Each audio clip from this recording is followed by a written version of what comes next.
اعوذ باللہ من الشیطان الرجیم بسم اللہ الرحمن الرحیم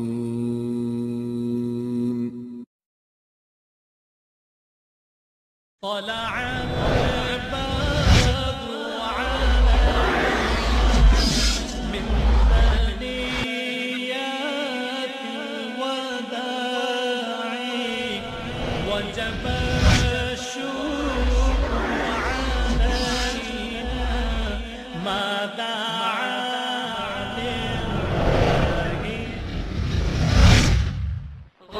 جو اللہ عز و جل کی عبادت میں کسی کو شریک کیا جائے، اس کی ذات میں شریک کیا جائے، اس کی صفات میں کسی کو حصے دار بنایا جائے، یہ جرم اتنا بڑا ہے کہ اللہ نے اس کو حرام قرار دے دیا۔ غرباء ولغير الله لا نحمل جباه غرباء وارتضيناها شعارا في الحياة۔ اور میرے پیارے حبیب جناب محمد کریم صلی اللہ علیہ وسلم نے بتایا تھا ایک وقت آئے گا بدأ الاسلام غریبا فسيعود كما بدأ، ایک وقت آئے گا کہ اسلام جس طرح غربت سے شروع ہوا تھا غربت میں لوٹ کر رہے گا۔ فطوبى للغرباء، جند الله دوما دربنا درب الأباه، إن تسل عنا فإنا لا نبالي بالطغاة، نحن جند الله۔ اللہ کے نبی علیہ السلام کے اصحاب کرام کس دین پر تھے؟ سوچئے، اللہ کے لیے عقل کو استعمال کیجئے۔ کیا اللہ کے نبی کے اصحاب کرام کے دور میں کسی کا دربار تھا؟ کوئی درگاہ تھی؟ کہیں عرس ہوتا تھا؟ کہیں لکیرانی سرکس لگتی تھی؟ کہیں میلے تھے؟ پکی قبریں تھی؟ قبروں کی پوجا تھی؟ تعویذ گنڈے لکھنے والے مولوی تھے؟ سنمضي للخلود لن نبالي بالقيود، بل سنمضي للخلود۔ ان الحمد للہ نحمده ونستعینه ونستغفره ونعوذ باللہ من شرور انفسنا ومن سیئات اعمالنا، من يهده الله فلا مضل له ومن يضلل فلا هادي له، اشهد ان لا اله الا الله وحده لا شريك له واشهد ان محمدا عبده ورسوله، اما بعد فان خير الحديث كتاب الله وخير الهدي هدي محمد صلى الله عليه وسلم، وشر الامور محدثاتها وكل محدثة بدعة وكل بدعة ضلالة وكل ضلالة في النار۔ اعوذ باللہ من الشیطان الرجیم، بسم اللہ الرحمن الرحیم، قل تعالوا اتل ما حرم ربكم عليكم الا تشركوا به شيئا وبالوالدين احسانا ولا تقتلوا اولادكم من املاق نحن نرزقكم وإياهم ولا تقربوا الفواحش ما ظهر منها وما بطن ولا تقتلوا النفس التي حرم الله إلا بالحق ذلكم وصاكم به لعلكم تعقلون ولا تقربوا مال اليتيم إلا بالتي هي أحسن حتى يبلغ أشده وأوفوا الكيل والميزان بالقسط لا نكلف نفسا إلا وسعها وإذا قلتم فاعدلوا ولو كان ذا قربى وبعهد الله أوفوا ذلكم وصاكم به لعلكم تذكرون وأن هذا صراطي مستقيما فاتبعوه ولا تتبعوا السبل فتفرق بكم عن سبيله ذلكم وصاكم به لعلكم تتقون۔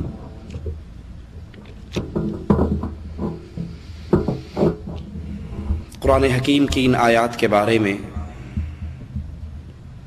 عبداللہ ابن مسعود رضی اللہ عنہ وارضا فرماتے ہیں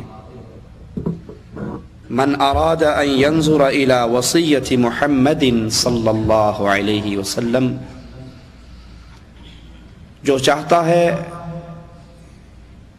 امام الانبیاء، امام اعظم، قائد اعظم محمد کریم صلی اللہ علیہ وسلم کی وصیت کو پڑھے، وصیت کو دیکھے، وہ مالک عز وجل کے قرآن کی ان آیات کی تلاوت کر لے۔ یہ 10 جامع وصیتیں ہیں جو مالک عز وجل نے آپ کی اور میری ہدایت کے لیے اپنے کلام میں اتاری ہیں۔ حدیث میں آتا ہے ابن مسعود رسول اللہ صلی اللہ علیہ وسلم سے سوال کرتے ہیں، اے اللہ کے نبی علیہ الصلاۃ والسلام، سب سے بڑا گناہ کیا ہے؟ اللہ کے نبی علیہ الصلاۃ والسلام فرماتے ہیں ان تجعل للہ ندا وہو خالقک، سب سے بڑا گناہ یہ ہے تو اللہ عز وجل کا شریک بنائے حالانکہ اسی اللہ نے تجھے پیدا کیا ہے۔ صحابی پوچھتے ہیں اس کے بعد کون سا ہے یا رسول اللہ صلی اللہ علیہ وسلم، اس کے بعد کون سا گناہ ہے؟ پیارے حبیب علیہ الصلاۃ والسلام فرماتے ہیں ان تقتل ولدک، تو اپنے بیٹے کو قتل کرے، اپنے بیٹے کو مار ڈالے اس ڈر میں کہ کل کو یہ میرے ساتھ ہی کھانا کھائے گا، یہ میرے کھانے میں سے حصہ مانگے گا، میرا رزق پہلے ہی تھوڑا ہے، میری تنخواہ پہلے ہی کم ہے، بچے زیادہ ہو جائیں گے، یہ حصہ مانگنا شروع کر دیں گے، تو اس ڈر کی وجہ سے اسے قتل کر دے، یہ بہت بڑا گناہ ہے۔ صحابی کہتے ہیں اس کے بعد کون سا گناہ ہے؟ رسول اللہ صلی اللہ علیہ وسلم فرماتے ہیں کہ تو اپنے پڑوسی کی بیوی سے زنا کرے، یہ بہت بڑا گناہ ہے۔ زنا ویسے ہی بہت بڑا گناہ ہے، لیکن جب یہ پڑوسی کی بیوی سے ہو تو اس کی شدت اور حدت اور بڑھ جاتی ہے۔ تو آئیے قرآن حکیم کی ان آیات پہ غور کریں۔ مالک عز و جل فرماتا ہے قل تعالوا، اے نبی ان سے کہو آؤ، اتلو ما حرم ربکم علیکم، میں تمہیں بتاؤں تمہارے اللہ نے تم پہ کن کن کاموں کو حرام کیا ہے، وہ کون کون سے اعمال ہیں جن کو اللہ عز و جل نے حرام قرار دے دیا ہے۔ اس میں سب سے پہلا عمل قرآن حکیم بتا رہا ہے اللہ تشرکو بہ شیئا۔ گناہ بہت ہیں کائنات میں، لیکن گناہوں میں سب سے بڑا گناہ مالک عز و جل کے ساتھ کسی اور کو شریک کرنا، وہ اللہ عز و جل کی عبادت میں کسی کو شریک کیا جائے، اس کی ذات میں شریک کیا جائے، اس کی صفات میں کسی کو حصے دار بنایا جائے۔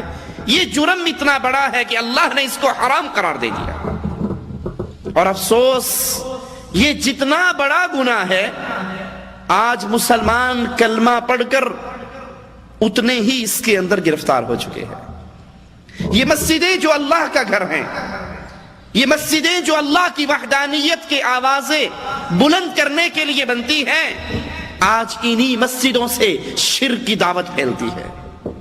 مؤذن اذان سے پہلے کہتا ہے الصلاۃ والسلام علیک یا نور من نور اللہ، کہ محمد اللہ کے عز و جل کے بندے نہیں، اس کے نور کا ٹکڑا ہیں، اس کے نور کا حصہ ہیں، اس کے نور میں سے جدا ہوئے ہیں۔ یہ اللہ کی ذات کا شرک ہے جس کا آوازہ اس مسجد کے مینار سے بلند ہوتا ہے۔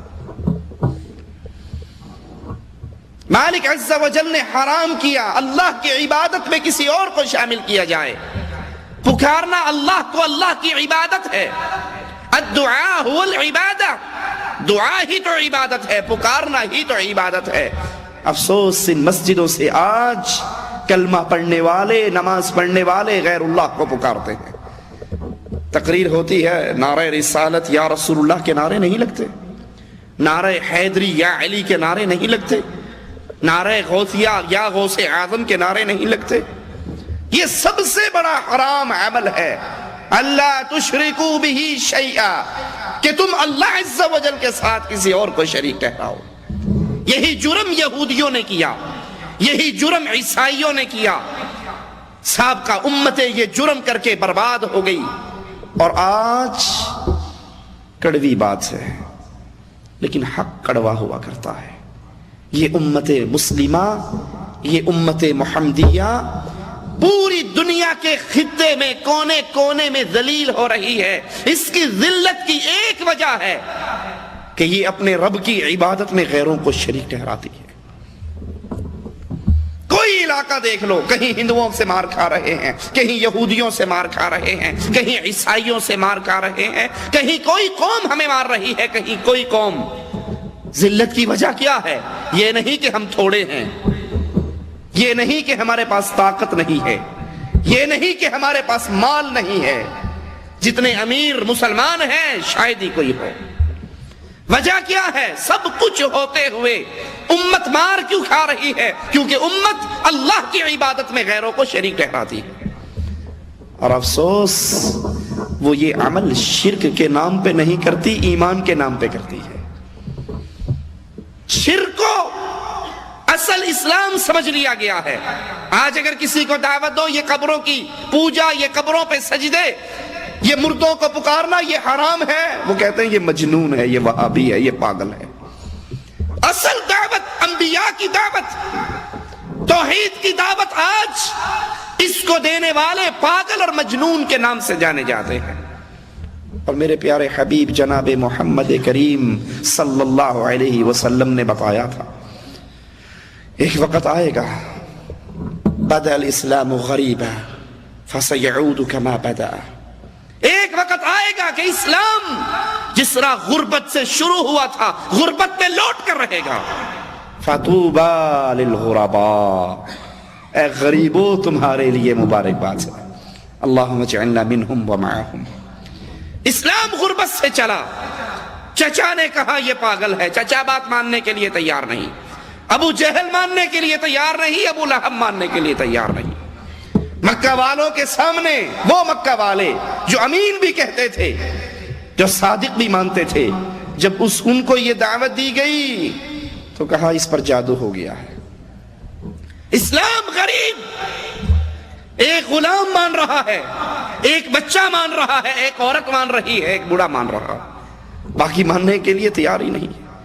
فرمایا ایک وقت آئے گا جس طرح اسلام غربت سے شروع ہوا، اسلام پھر غریب ہو جائے گا۔ آج اللہ کی توحید کی دعوت غربت کی دعوت ہے۔ ہزار آدمیوں کے سامنے یہ بات پیش کرو کہ یا علی مدد کا نعرہ لگانا شرک ہے، ہزار میں سے 2 آپ کی بات مانیں گے، باقی کہیں گے پاگل ہے، انہی بزرگوں کے ذریعے تو اوپر جایا جاتا ہے، یہ کہتا ہے ان کو نہ پکارو۔ تو یہ سب سے بڑی اور سب سے پہلی وصیت مالک عز و جل کی اہل ایمان کے لیے، دنیا والوں کے لیے قیامت کی دیواروں تک، اللہ تشرکو بہ شیئا، اللہ کے ساتھ شرک سے اپنے دامن کو صاف کر لو۔ اور اگر یہ دامن میں غلاظت رہی، یاد رکھنا نمازیں پڑھتے رہو، روزے رکھتے رہو، حج کرتے رہو، زکوٰۃ دیتے رہو، جہاد کرتے رہو، پوری دنیا میں لڑتے رہو، جب تک دامن میں شرک کا عقیدہ موجود ہے نہ دنیا سنور سکتی ہے نہ آخرت سنور سکتی ہے۔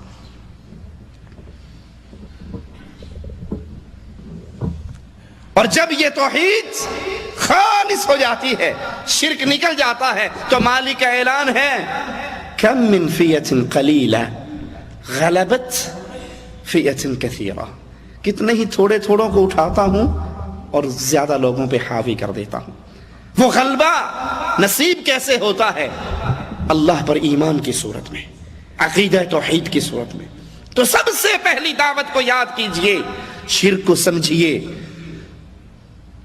کتاب توحید کی دعوت میں ہر بھائی کو دوں گا، ہر بھائی شیخ الاسلام محمد بن عبد الوہاب نجدی رحمت اللہ علیہ کی کتاب توحید کو خریدے، اس کو پڑھے، اپنے گھر والوں کو پڑھائے۔ شرک شیطان اس کے ذریعے سب سے پہلا وار کرتا ہے۔ وہ بڑا عجیب مشہور لطیفہ ہے، کسی نے اینک اتاری اور راستے میں رکھ کر بیٹھ گیا. گزرنے والا گزرا, اس کے پاؤں کی ٹھوکر لگی, اینک ٹوٹ گئی. اس نے کہا یار غلطی ہوگی, معاف کرنا بھائی, تیری اینک میری پاؤں کی ٹھوکر سے ٹوٹی ہے. کہا ادھر آؤ, تم دیوبندی تو نہیں ہو؟ بڑا حیران کہ اینک ٹوٹنے سے اس نے کیسے پہچان لیا میں دیوبندی ہوں. کہا ہوں تو دیوبندی, لیکن تو نے کیسے پہچانا؟ کہا کوئی بریلوی ہوتا وہ اینک ٹھیک کروا کے جاتا, پیسے دے کر جاتا, معافی مانگ کر جاتا. اور اگر کوئی وہابی ہوتا کہتا بے وقوف یہ رکھنے کی جگہ ہے, اٹھا اپنی اینک پرے کر. وہ توڑ کے بھی جاتا تو سنا کر بھی جاتا.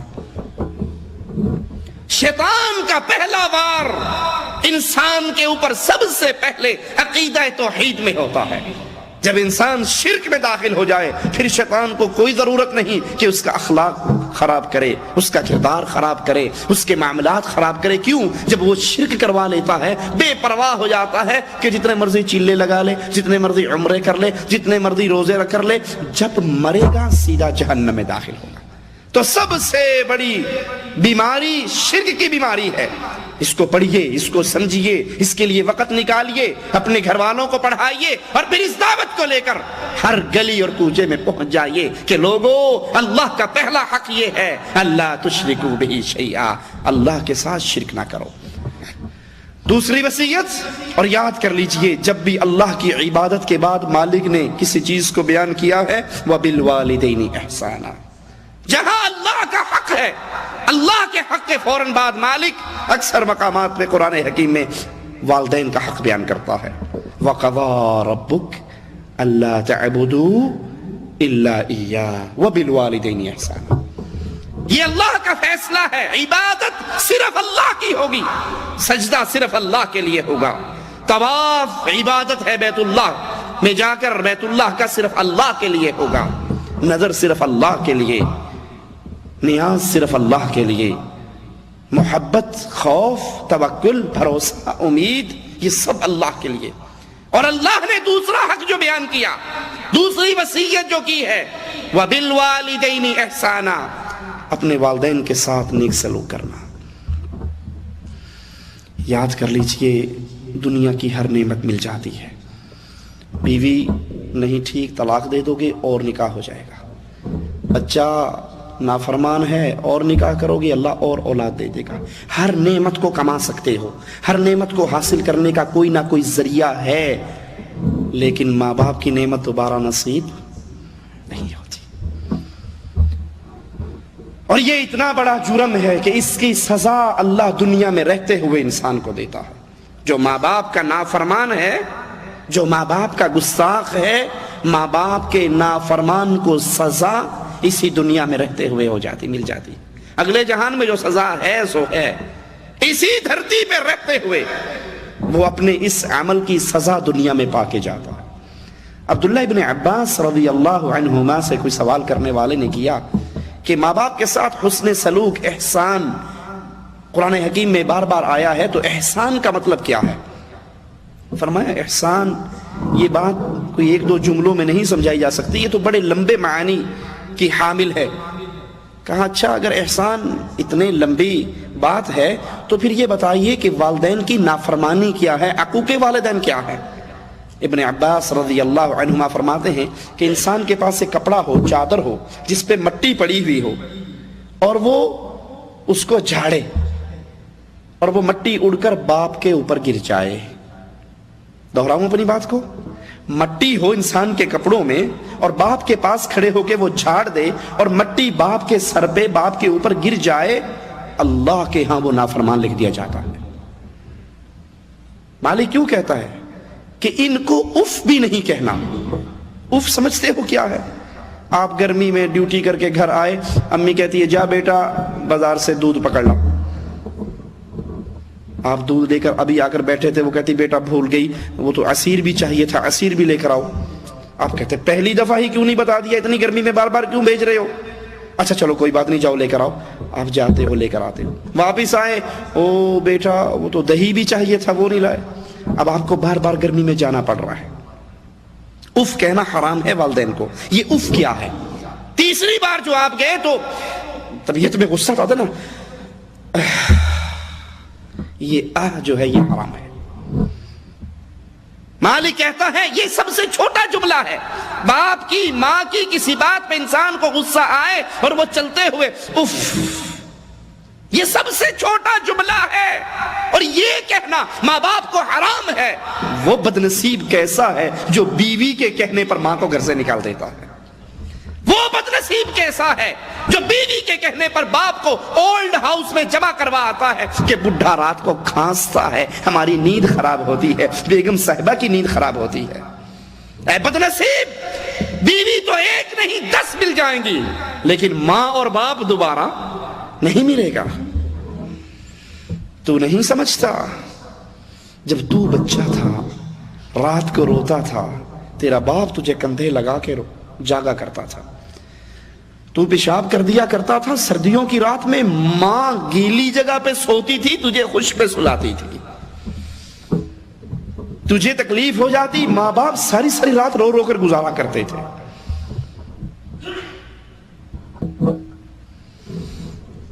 یہ بیماری ہمارے معاشرے میں انگریز کے معاشرے کو دیکھ کر اتنی سرایت کر چکی ہے. ایٹی ہاؤس پاکستان میں کراچی میں بوڑھے ماں باپ سے بھرے ہوئے ہیں، اولڈ ہاؤس بن چکے ہیں. بیوی گھر میں آتی ہے، ماں باہر نکل جائے، بیٹا باہر نکل جاتا. اور اس ماں باپ کا حق کیا ہے؟ رسول اللہ صلی اللہ علیہ وسلم کے پاس صحابی آتے ہیں اور کہتے ہیں میں جہاد کے لیے آپ کے پاس آپ کے ساتھ جانے کے لیے آیا ہوں.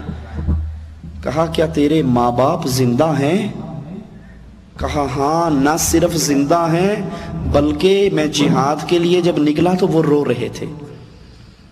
جہاد سے بڑا کوئی عمل ہے اسلام میں؟ ایمان لانے کے بعد اللہ کے لیے قتال کرنے سے بڑا کون سا کام ہوگا؟ اور وہ قتال بھی آج کر کی لڑائیاں نہیں، بلکہ محمد کریم صلی اللہ علیہ وسلم کی ساتھ رہ کر جنگ ہے، غزوہ ہے. اللہ کے نبی گھر سے نکلا ہوں، ماں بھی رو رہی ہے، باپ بھی رو رہا ہے. کہا واپس جا، واپس جا، ان کو ہنسا کر آ جیسے تو ان کو رلا کر آیا ہے، اور وہیں رہ کے ان کی خدمت کر. تیرا ان کی خدمت کرنا ہی جہاد ہے. یمن سے ایک نوجوان آتا ہے ہجرت کر کے، پوچھتے ہیں کیا تیری ماں زندہ ہے؟ کہا ہاں میری بوڑھی ماں زندہ ہے. کہا تجھے حکم ہے نبی کریم کا، واپس جا اور اپنی ماں کی خدمت کر. جہاد سے اللہ کے نبی نے واپس موڑا، ہجرت سے اللہ کے نبی صلی اللہ علیہ وسلم نے واپس موڑا. اور ہمارے ہاں ماں کو گالی دینا، ماں کو مارنا، ماں کے ساتھ بدتمیزی کرنا، ماں کے ساتھ اونچی آواز میں کلام کرنا، ماں کو ڈانٹنا. تجھے کیا پتا ہے بوڑھی، تو کیا جانتی ہے؟ میں جانتا ہوں، میں سمجھتا ہوں. میری بیگم صحیح کہتی ہے، تو غلط کہتی. بیویوں کے پیچھے لگ کر ماؤں کا خرچہ بند کر دیتے ہیں، ماؤں سے ملنا بند کر دیتے ہیں، ماں سے ملاقات ختم کر دیتے ہیں. یاد کر لو یہ بہت بڑا جرم ہے. اور ہائے ہائے، اولاد ہے نا، کل کو تم اس مقام پر پہنچو گے. جو آج اپنے ماں باپ سے کر رہے ہو، کل کو یہ تمہارے ساتھ کرے گا. ایک بیٹا اپنے باپ کو اٹھا کر ٹوکرے میں ڈال کر سمندر میں پھینکنے کے لیے چلا. جب پھینکنے لگا تو اس نے کہا بیٹا تھوڑا سا آگے کر کے پھینکنا. کہا کیوں؟ کہا میں نے اپنے ابا کو یہیں پھینکا تھا، تیرا تجھے اس سے بھی آگے پھینکے گا. یہ ماں باپ کوئی چھوٹی چیز نہیں ہے. اگر کافر ماں باپ ہیں، مسلمان تو بہت دور کی بات ہے، اگر کافر ماں باپ ہے تو کافر ماں باپ کے ساتھ بھی بدتمیزی کی اجازت اسلام نہیں دیتا. ابراہیم علیہ السلام کا بابا کافر نہ تھا تو کیا کہا اسے جب اس نے کہا نکل جا میرے سامنے سے، میری آنکھوں سے دور ہو جا، بھاگ جا وگرنہ مار ڈالوں گا. تو اس نے کیا کہا ساری باتیں سن کے؟ یا کافر، یا مشرک، یا طاغوت، یا ضال. کیا جملہ ہے؟ یا ابتی، ابا جان. وہ کہہ رہا ہے تو بھاگ جا، آنکھوں سے دور ہو جا، تجھے قتل کر ڈالوں گا، مار ڈالوں گا. اور وہ جواب میں کہہ رہے ہیں ابا جان میں آپ کے لیے ہدایت کی اور مغفرت کی اللہ سے دعا کرتا ہی رہوں گا. صرف ایک بات ہے کہ اگر ماں باپ اللہ کی نافرمانی کا حکم دیں، ان کا وہ حکم نہیں ماننا، شرک کی دعوتیں نہیں ماننی، اسلام کے خلاف کوئی عمل کہیں نہیں ماننا، کیونکہ سب سے بڑا حق اللہ کا حق ہے، لیکن اس کے ساتھ ساتھ ماں باپ کے ساتھ بدتمیزی، زبان درازی، اونچا بولنا، ان کو ڈانٹنا، ان پہ ہاتھ اٹھانا، یہ بربادی ہے۔ یہ بربادی ہے دنیا کے اندر بھی اور یہ بربادی ہے آخرت کے اندر بھی۔ سائل نے پوچھا تھا ماں باپ کا کیا حق ہے؟ ماں باپ کا کیا حق ہے؟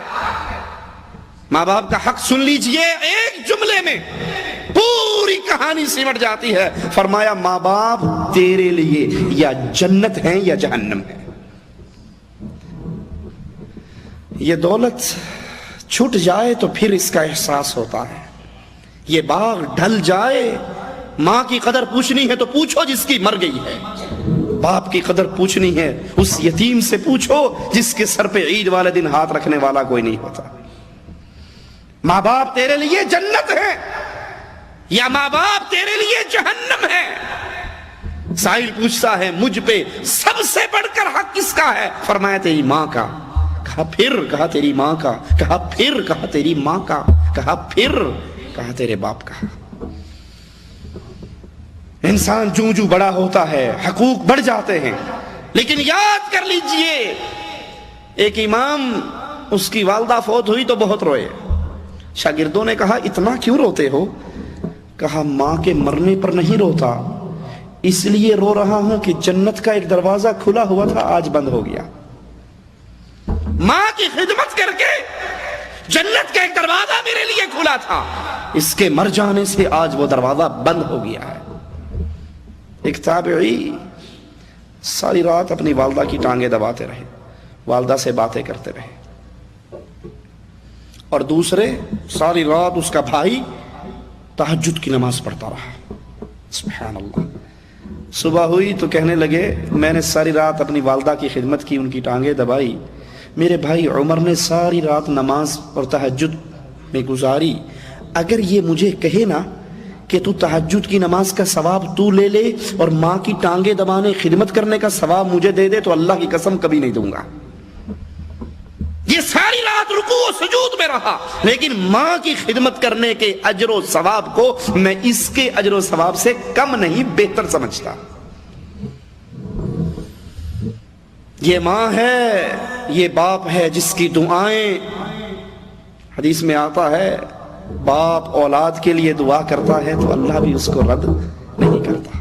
وَبِالْوَالِدَيْنِ احسانا، دوسری وصیت کو یاد کر لو، ماں باپ کے ساتھ اچھا سلوک کرو، ماں باپ کے ساتھ محبت کا سلوک کرو، ہاتھ سے خدمت کرو، مال سے خدمت کرو، ان کو راضی رکھو، ان کے سامنے آواز بلند نہ کرو۔ وَلَا تَقْتُلُوا أَوْلَادَكُمْ مِنْ إِمْلَاقٍ، پیسے کے ڈر کی وجہ سے، مال کی کمی کی وجہ سے، رزق میں کمی کی ڈر کی وجہ سے اپنی اولاد کو قتل نہ کرو۔ ہمارے ہاں کیا چلتا ہے آج کل؟ بچے تو ہی اچھے۔ وزارت بہبود آبادی کا اشتہار ایک دفعہ دیکھنے کا موقع ملا تو اس میں اشتہار آیا، ایک طرف خرگوش ہے، اس کے کافی سارے بچے ہیں، اور ایک طرف انسان ہے، اس کا ایک بیٹا ایک بیٹی، دو ہیں بس۔ اب وہ سوال کرتا ہے خرگوش عقل مند ہے یا انسان؟ خرگوش جس کے لائن لگی ہوئی بچوں کی، اور انسان کے صرف دو ہیں۔ اب سائل سوال کرتا ہے خرگوش عقل مند ہے یا انسان؟ اب خود ہی جواب دیتے ہیں وہ کہ یقیناً انسان عقل مند ہے جو آبادی پہ کنٹرول کرتا ہے، بچے دو ہی اچھے، یہ خرگوش تو پاگل اور مجنون ہے جس کو تمیز ہی نہیں ہے، عقل ہی نہیں ہے، بے وقوف ہے، یہ بچوں کی لائن لگاتا جاتا ہے۔ یہ عقیدہ قرآن و حدیث کے خلاف ہے۔ مالک کیا کہتا ہے؟ وَلَا تَقْتُلُوا أَوْلَادَكُمْ، اپنی اولاد کو قتل نہ کرو، من املاق،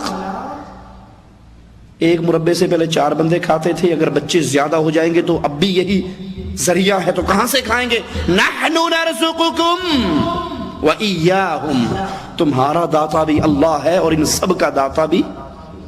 عقل سے بھی سوچو، بچہ دنیا میں آئے گا، اگر کھانے کے لیے ایک منہ رکھتا ہے تو کمانے کے 2 ہاتھ بھی تو رکھتا ہے۔ اگر کھانے کا ایک منہ ہے تو کمانے کے اس کے 2 ہاتھ بھی ہیں۔ کفار کی طرف دیکھ کر مسلمان بھی اس راستے پہ، ابا جی 4 بچے ہو گئے، اس کے بعد تو مولانا صاحب میں نے اپنی بیوی کا آپریشن کروا دیا، نس بندی کروا دی۔ کچھ ظالم نل بندی کروا دیتے ہیں، اپنا ہی آپریشن کروا دیتے ہیں۔ کیا تو نہیں سمجھتا اللہ کے قانون سے ٹکر لوگے؟ تو کہتا ہے 2-4 بچے ہو گئے، میری فیملی پوری ہوگی، 2 بیٹے 2 بیٹیے، اللہ ان 4 کو موت دے دے تو کیا کرے گا؟ اور کتنے ہی ہم نے ایسے کیس دیکھے ہیں، میاں بیوی دونوں نے اپنا اپنا سسٹم ختم کروایا، 2-3 بچوں کے بعد ایکسیڈنٹ ہوا، سارے بچے مر گئے، اب یہ ڈنڈے بجاتے پھر رہے ہیں۔ تو یہ اللہ پر توکل کے خلاف ہے کہ انسان اپنی اولاد کو اپنی بیویوں کی نسل بندی کروا دے، منصوبہ بندی کروا دے، اس ڈر سے کہ اولاد زیادہ ہو جائے گی، وسائل اتنے نہیں ہیں۔ مالک کہتا ہے رازق میں ہوں، اور مالک کے خزانوں میں کمی نہیں آیا کرتی، اس کے خزانے وَلِلَّهِ خَزَائِنُ السَّمَاوَاتِ وَالْأَرْضِ، زمین و آسمان کے سارے خزانے اللہ عز و جل کے کنٹرول میں۔ اپنی بیویوں کو تعلیم دو، سمجھاؤ، رسول اللہ صلی اللہ علیہ وسلم کی حدیث بتاؤ، جنتی عورت کا تعارف کرواتے ہوئے اس کی صفات میں سے اللہ کے نبی نے ایک صفت یہ بھی بیان کی ہے کہ وہ زیادہ بچے پیدا کرنے والی۔ آپ نے فرمایا شادیاں کرو، زرخیز عورتوں سے شادیاں کرو جن کی اولاد زیادہ ہو، تاکہ قیامت کے دن میں اپنی امت کی کثرت پہ فخر کروں گا۔ یہ سوچ کفار کی سوچ ہے، بچے 2 ہی اچھے، یہ مسلمان کی سوچ نہیں۔ وَلَا تَقْرَبُوا الْفَوَاحِشَ مَا ظَهَرَ مِنْهَا وَمَا بَطَنَ، بے حیائی کے جتنے طریقے ہیں ان کے قریب نہ جاؤ، ان سے دور ہو جاؤ۔ وہ اعلانیہ ہوں، چھپے ہوئے ہوں، یا بالکل اوپن ہو، پبلک کے سامنے بھی بے حیائی کی بات نہ کرو، اور تنہائی کے اندر بھی ہو تب بھی گناہوں سے بچ جاؤ۔ صحیح بخاری میں عبداللہ ابن مسعود بیان کرتے ہیں کہ رسول اللہ صلی اللہ علیہ وسلم نے فرمایا لا احد اغیر من اللہ، اللہ سے زیادہ غیرت والا اور کوئی نہیں۔ وَلِذَلِكَ حَرَّمَ الْفَوَاحِشَ مَا ظَهَرَ مِنْهَا وَمَا بَطَنَ، اسی لیے اللہ نے بے حیائی کے سارے کاموں کو حرام کیا ہے۔ بے حیائی کے کاموں کے قریب بھی نہ جاؤ۔ کیا مطلب؟ جب چھٹی جاؤ سعودیہ سے تو بڑا سارا ٹیلی ویژن کا سیٹ لے جانا نہ بھولو، اور انڈیا پاکستان پہنچ کر ڈش انٹینا لگا کر، کیبل لگا کر گندے پروگرام سارے خود اور میاں بیوی کے ساتھ بیٹھ کر دیکھنا نہ بھولو۔ یہی مطلب ہے نا اس کا۔ آپ دیکھ لو ایئرپورٹ پہ جاتے ہوئے جب جا رہے ہوتے ہیں بڑا سارا ٹیلی ویژن اوپر لکھا ہوا ہے حاجی اللہ دیتا، یہ کیا ہے؟ اجی بیگم نے فون کیا تھا، پورے محلے کے اندر ڈش انٹینا لگ گیا ہے، ایک ہم ہی دقیہ نوس رہ گئے ہیں کہ ہمارے گھر میں ڈش انٹینا نہیں ہے، اب تو کیبل بھی آ گئی ہے، اور ہمارا وہ پرانا چھوٹا سا black and white T V ہے، اس دفعہ آتے ہوئے کلرڈ لے کے آنا تاکہ ڈش انٹینا لگا کے اس لعنت کو گھر میں سجا کے ہم مل بیٹھ کر یہ کام کریں گے۔ اللہ عز و جل نے برائی اور بے حیائی کے کاموں کو حرام کیا ہے، وہ کھلے ہوئے ہوں تب بھی حرام ہے، اور وہ چھپے ہوئے ہو تب بھی حرام ہے۔ مالک عز و جل فرماتا ہے وَلَا تَقْتُلُوا النَّفْسَ الَّتِي حَرَّمَ اللَّهُ إِلَّا بِالْحَقِّ، کسی جان کو ناجائز قتل نہ کرو، الا بالحق، ہاں حق کے ساتھ قتل کرنا جائز ہے انسانوں کو، اس کے علاوہ کسی حال میں قتل کرنا جائز نہیں۔ حق کے ساتھ کیسے؟ شادی شدہ زنا کرے تو شریعت اس کو رجم کرنے کا حکم دیتی ہے، یہ قتل حق کے ساتھ ہے۔ کسی نے کسی کو قتل کیا، قصاص کے اندر بدلے کے طور پہ اس کو مار دیا جائے گا، یہ حق کے ساتھ قتل ہے۔ اور مسلمان اسلام لانے کے بعد مرتد ہو جائے، اسلام کی کسی چیز کا انکار کر دے، مرتد ہو جائے، اسلام سے خارج ہو جائے، اب اس مرتد کو قتل کر دیا جائے گا۔ یہ 3 طریقے حق کے ساتھ قتل کے ہیں، اس کے علاوہ شریعت کسی کو قتل کرنے کی اجازت نہیں دیتی۔ اور اسی لیے رسول اللہ صلی اللہ علیہ وسلم نے فرمایا قیامت کے قریب قتل کا فتنہ بڑھ جائے گا۔ رسول اللہ صلی اللہ علیہ وسلم نے فرمایا جو مسلمان لا الہ الا اللہ کی گواہی دے اس کا خون بہانا جائز نہیں سوائے 3 صورتوں کے، زانی ہو، قصاص میں مارا جائے، یا مرتد ہو جائے، اس کے علاوہ کوئی صورت میں مسلمان کو قتل کرنا جائز نہیں۔ ہمارے ہاں کیا ہوتا ہے؟ اس سے پہلے حدیث کا واقعہ سن لیجئے۔ ایک صحابی نے کافر کو دوران جنگ گرا لیا، اوپر چڑھ گئے، قبضہ کر لیا، اب قتل کرنے کے لیے تلوار اٹھائی، اس نے نیچے سے کہا اشہد ان لا الہ الا اللہ وحدہ، اشہد ان لا الہ الا اللہ واشہد ان محمد رسول اللہ، کلمہ پڑھ لیا۔ اس صحابی نے کلمہ پڑھنے کے باوجود اس کو قتل کر ڈالا۔ خبر رسول اللہ صلی اللہ علیہ وسلم تک پہنچی، آپ نے پوچھا اے خالد تو نے اس کو قتل کیا اور وہ کہہ رہا تھا لا الہ الا اللہ؟ جواب میں حضرت خالد فرماتے ہیں یا رسول اللہ صلی اللہ علیہ وسلم وہ تو ڈر کی وجہ سے کہہ رہا تھا، وہ ڈر کی وجہ سے کلمہ پڑھ رہا تھا، دل سے نہیں پڑھا۔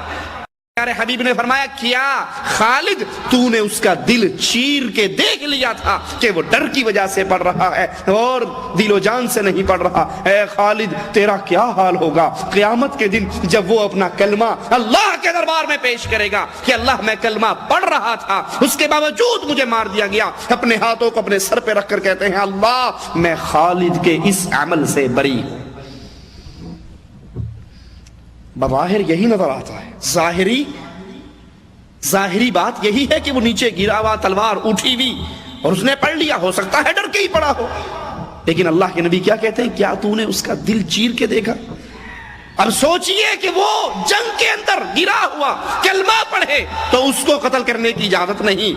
مسجدوں کے اندر جو بم دھماکے ہوتے ہیں اس میں کتنے مسلمان مارے جاتے ہیں، یا جہاد کے نام پہ جو فساد ہمارے ملکوں میں اب چل رہا ہے، گاڑی کے اندر بم فٹ کیا، ایک کافر مرا، 20 مسلمان مر گئے، اس 20 مسلمانوں کا خون کس کے سر پہ ہے؟ تو نے ایک کافر کو تو مارا لیکن اس کے ساتھ 18 کلمہ پڑھنے والے بھی تو مارے گئے، ان مسلمانوں کا خون کس کے سر پہ ہے؟ مالک عز و جل حرام کر رہا ہے کسی جان کو قتل نہ کرو الا بالحق، سوائے حق کے ساتھ۔ اور ہمارے ہاں نہ قاتل کو پتا ہے مار کیوں رہا ہوں، نہ مقتول کو پتا ہے کیوں مر رہا ہوں، باہر بیچارہ سبزی لینے کے لیے جاتا ہے اور اس کی لاش گھر میں واپس آ جاتی ہے۔ ذالکم وصاکم بہ، یہ اللہ تمہیں وصیت کر رہا ہے، یہ اللہ تمہیں حکم دے رہا ہے کہ اللہ عز و جل کی شریعت کے مطابق چلو۔ ولا تقربوا مال اليتیم الا بالتي هي احسن حتى يبلغ اشدہ، یتیم کے مال کے قریب نہ جاؤ سوائے اچھے طریقے سے۔ کوئی یتیم ہو گیا، مر گیا، ماں باپ اس کے، اب اس کا مال آپ کے پاس ہے، آپ کے بھتیجے ہیں، آپ کے بھانجے ہیں یا غیر ہیں، اس کے مال کی نگہداشت کرو۔ اگر اللہ نے تمہیں دیا ہوا تو اس سے کچھ نہ لو، اور اگر تم فقیر ہو تو اس کے مال کو تجارت میں لگا کے، کاروبار کر کے، جو بھی کر رہے ہو اس میں اپنا جو تھوڑا بہت گزارے کا سسٹم ہے وہ چلاتے رہو اس کے مال کی نگہداشت کے بدلے میں، لیکن حرام کاری اس یتیم کے مال میں نہ کرو۔ رسول اللہ صلی اللہ علیہ وسلم فرماتے ہیں جو یتیم کا مال کھاتا ہے وہ اپنے پیٹ میں جہنم کی آگ بھرتا ہے۔ یتیم کا مال کھانے والا کتنے ہیں ہم میں سے؟ بھائی مرا، بھتیجوں کو بھگا دیتے ہیں، جائیداد پہ سارا قبضہ ہو جاتا ہے۔ یہ بیماری ہمارے ہاں ہے یا نہیں ہے؟ مولویوں نے یتیموں کا مال کھانے کے لیے اپنی بدکاریوں پہ اسلام کا چولا چڑھا لیا، حالانکہ رسول اللہ صلی اللہ علیہ وسلم نے فرمایا تھا کہ یتیم کی کفالت کرنے والا جنت میں میرے ساتھ یوں ہوگا۔ یتیموں کے ساتھ اچھے سلوک کا حکم دیا گیا، یتیموں کو پیار کرنے کا حکم دیا گیا، ان سے محبت کرنے کا حکم۔ اور ہمارے یہاں کیا ہوتا ہے؟ باپ مرا، مولوی صاحب رومال سنبھال کے پہنچ گیا، السلام علیکم، تیرا ابا مر گیا؟ آہو جی مولوی صاحب مر گیا، پہلے دن دی ختم دی دیگ چڑھا دے، چلو دیگ چڑھاؤ، پہلے دن کا ختم دلواؤ، دوسرے دن کا ختم، تیسرے دن کا ختم، 7ویں کا ختم، 9ویں کا ختم، 10ویں کا ختم، 20ویں کا ختم، 40ویں کا ختم، پھر قول، پھر برسی۔ اللہ کرے گا انہیں کوئی اور مر جائے گا، میرا دھندا چلتا رہے گا۔ اللہ کے نبی علیہ الصلوۃ والسلام کا فرمان کیا ہے؟ جو مر جائے تم پڑوسیوں کا حق ہے، وہ تو بیچارے غم میں ہیں، تم کچھ پکا کر ان کے گھر میں بھیجو، تم انہیں کچھ کھلاؤ، تم ان کا غم بٹواؤ۔ ادھر باپ مر جاتا ہے، ادھر یتیم دیگ والے کو بلانے چلے جاتے ہیں، مولوی صاحب نے کہا ہے ختم پڑھنا ہے، مولوی صاحب نے کہا ہے تیسرے دن کا ختم، گٹھلیوں کے اوپر آیت کریمہ کا ورد کرنا ہے، اور کرنے والے 100 درویش آئیں گے، ان سب کو کھانا کھلانا ہے۔ ریاض میں ایک جگہ میں جمعے کا خطبہ دیا کرتا تھا، میرے پاس ایک بنگلہ دیش کا ایک ساتھی آیا، واللہ مسجد میں کھڑے ہو کر اس کا واقعہ آپ کو سناتا ہوں، مولوی کس طرح یتیموں کا مال کھاتے ہیں۔ وہ کہا حضرت میں 500-400 بیچارہ مزدور آدمی بنگلہ دیش سے گیا، میرے ابا جان فوت ہو چکے تھے، 3 مولوی بنگالی میرے گھر آ گئے، کہنے لگے تیرا ابا مر گیا؟ میں نے کہا جی مر گیا۔ کہا تجھے پتا ہے وہ نماز نہیں پڑھتا تھا؟ میں نے کہا جی مجبوری، میں تو سمجھایا کرتا تھا، نہیں پڑھی تو کیا کروں؟ کہا تجھے پتا ہے وہ جہنم میں جل رہا ہے؟ میں نے کہا ٹھیک ہے بے نماز نہیں تھا تو جہنم میں جلے گا، میں کیا کر سکتا ہوں؟ کہا بے وقوف، تو اس کو جہنم سے نکال کے جنت میں بھیج سکتا ہے۔ میں نے کہا مولوی صاحب میرے لیے کیا حکم ہے، میں کروں گا، مجھے بتاؤ میرا ابا جہنم سے کیسے بچ سکتا ہے؟ کہا اس نے اتنے سال نمازیں نہیں پڑھی، اتنے سال کی نمازیں ہم 3 مولوی آپس میں ڈیوائیڈ کر کے ہم پڑھ لیں گے، اس کی ادا ہو جائے گی، وہ جہنم سے نکل کے جنت میں چلا جائے گا۔ کہا مولوی صاحب بڑی مہربانی۔ کہا نہیں سوکیج نہیں کم ہونا، 27,000 ٹکا ہم لیں گے، اگر تم 27,000 ٹکا 9,000 ایک مولوی کو آئے گا دے دو تو تمہارا باپ جہنم سے نکل کے جنت میں جا سکتا ہے۔ کہا مولوی صاحب میں 2 سال کی چھٹی کے بعد کچھ اتنے ہی پیسے بچا کر لے گیا تھا، میں نے ان مولویوں کو دے دیے، اب آپ مجھے مسئلہ بتاؤ ہمارا باپ جنت میں چلا گیا ہوگا؟ واللہ بتا رہا ہوں مسجد میں کھڑے ہو کر۔ میں نے کہا وہ تو جنت میں اگر نہ بھی گیا ہوگا، ان مولویوں کی جہنم کم از کم ضرور پکی ہوگی۔ یہ یتیموں کے مال کھانے کے ڈھونگ ہیں، یہ پہلے دن کا ختم، یہ دوسرے کا ختم، یہ تیجے کا ختم، یہ 7واں، یہ 9واں، یہ 10واں، یہ 40واں، یہ کل، یہ برسی، یہ سارا ڈھونگ اپنایا ہے مولویوں نے اپنے پیٹ کا دھندا کرنے کے لیے۔ یتیموں کا مال کھانا حرام ہے۔ بھائی مر جائے تو اس کی اولاد کو اس کی وراثت سے محروم نہ کرو، جتنا وراثت سے محروم کرو گے، یتیم کا جتنا مال کھاؤ گے وہ تمہارے پیٹ میں مال نہیں جہنم کی آگ جائے گی۔ نہ اس کا نام اسلام کا نام لے کے ان غریبوں کا مال کھاؤ، اور نہ قبضہ کر کے اس کا مال کھاؤ، بلکہ یتیم کی کفالت کرو۔ آج اللہ نے ان کو یتیم کر دیا، کیا کل کو اللہ تیرے بچوں کو یتیم نہیں کر سکتا؟ تو اللہ سے لکھوا کر آیا، تو نے 100 سال سے پہلے نہیں مرنا، وہ تو جس کو چاہے جب چاہے اٹھا لے۔ یتیموں کے ساتھ محبت کرو، پیار کرو۔ دل جو گناہوں سے سخت ہو جاتے ہیں وہ یتیموں سے پیار کرنے کی وجہ سے ان دلوں میں نرمی آتی ہے۔ وَأَوْفُوا الْكَيْلَ وَالْمِيزَانَ بِالْقِسْطِ، ناپ تول پورا پورا کرو۔ پچھلی امتوں کی بربادی کا ایک سبب یہی ناپ تول کی کمی تھی، جب لیتے ناپتے اور تولتے پورا، اور جب دیتے ڈنڈی مار کے دیتے۔ آپ نے بھی دیکھا ہوگا ہمارے ہاں ترازو میں وہ درمیان میں چھوٹی سی کلی لگی ہوتی ہے، ترازو میں وہ یہاں سے ہاتھ سے اڑا دیتا ہے، اب دیکھو جی پورا ہو گیا۔ کسائی سے گوشت لینے جاؤ 1 کلو، اور گھر میں بھی کانٹا رکھ لو، کبھی بھی کلو نہیں نکلے گا الا من رحم ربی۔ وہ جب تھوڑا سا کم ہوتا ہے 2-3 بوٹیاں اتنی زور سے پلڑے میں پھینکتا ہے یوں کر کے کہ پلڑا اپنے آپ زور سے جھکتا ہے، بس وہ جھکتا ہے تو کیس اٹھا لیتا ہے، دیکھو جی کلو ہو گیا پورا، ہیلو۔ امتوں کی بربادیوں کا سبب ناپ تول میں کمی، سابقہ امتیں برباد ہوئی، اور یہاں بھی مالک عز و جل حکم دے رہا ہے ناپ تول کے اندر کمی نہ کرو، اس میں ڈنڈی نہ مارو۔ کیوں؟ کیا تمہیں یقین نہیں کہ ایک دن تم نے بھی اٹھ کر اللہ کے دربار میں جانا ہے؟ عبداللہ ابن عمر رضی اللہ عنہ وارضاہ ایک جنگل میں سے گزرتے ہیں، چرواہا بکریاں چرا رہا، اس سے کہتے ہیں کہ ایک بکری ان بکریوں میں سے مجھے بیچ دے۔ وہ کہنے لگے کہ میں تو خود ملازم ہوں، غلام ہوں اپنے آقا کا، میں کیسے بیچ سکتا ہوں؟ کہا اگر تیرا آقا سوال کرے کہ ایک بکری کہاں گئی، اس سے کہنا اکلہ الذئب، بھیڑیا آیا اور بکری اٹھا کے چلا گیا۔ یہ 1-2 گرام 10 گرام 20 گرام کی ڈنڈی مار کے کیا مل جائے گا؟ کیا کوٹھیاں بن جائیں گی میری اور آپ کی؟ لیکن آخرت ضرور برباد ہو جائے گی۔ اللہ ہم سب کی آخرت کو بہتر بنائے۔ کہا تو اپنے آقا سے کہہ دینا بھیڑیا آیا بکری اٹھا کے لے گیا۔ وہ غلام ایمان سے اس کا دل بھرا ہوا تھا، جواب میں کہتا وَمَاذَا أَقُولُ لِلَّهِ، جب مجھے قیامت کے دن کھڑا کیا جائے گا تب میں اللہ کے دربار میں کیا جواب دوں گا؟ آقا کو تو یہ کہہ کر چپ کروا لوں گا کہ بکری کو بھیڑیا اٹھا کر لے گیا، لیکن اللہ کے دربار میں بھی تو پیشی ہونی ہے۔ اللہ کے دربار میں بھی تو کھڑا ہونا ہے، وہاں اللہ کے سامنے کیا جواب دوں گا؟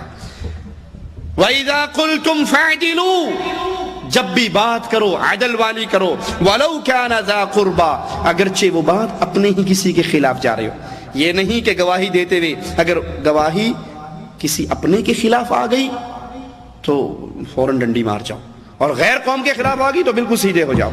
رسول اللہ صلی اللہ علیہ وسلم فرماتے ہیں پچھلی امتیں اس لیے برباد ہوئیں، ان میں جب کوئی غریب گناہ کرتا اس پہ حد جاری کر دی جاتی، اور جب کوئی امیر گناہ کرتا تو اس کو چھوڑ دیا جاتا۔ ایک کیس کے متعلق جب آپ کے پاس فیصلہ آیا، آپ نے فرمایا اللہ کی قسم اگر آج بنت محمد فاطمہ بھی چوری کرتی میں اس کے ہاتھ کو بھی کاٹ ڈالتا۔ گواہی دینی ہو، شہادت دینی ہو، ہمیشہ حق اور سچ کی گواہی دیجئے۔ شہادت دیتے ہوئے اللہ کا ڈر اپنے دل میں بٹھائیے۔ اپنے ہوں، وہ مولوی صاحب سے پوچھا مولوی صاحب اگر کوئی آدمی فلاں جرم کر لے اس کا کیا کفارہ ہے؟ تو حل سمجھتے ہو نا آپ، جو بیل کے پیچھے لکڑی باندھ کے زمینوں میں پرانے انداز پہ کاشتکاری ہوتی تھی اسے حل کہتے تھے۔ کہنے لگا حل کو کھڑا کر لو اور اس کے سائیڈوں پہ روٹیاں پکا پکا کے رکھتے جاؤ، جب سارا حل اس میں ڈوب جائے تو یہ ساری روٹیاں فقیروں میں تقسیم کر دو۔ اس نے کہا اچھا مولوی صاحب اس گناہ میں آپ کا بیٹا بھی شامل ہے؟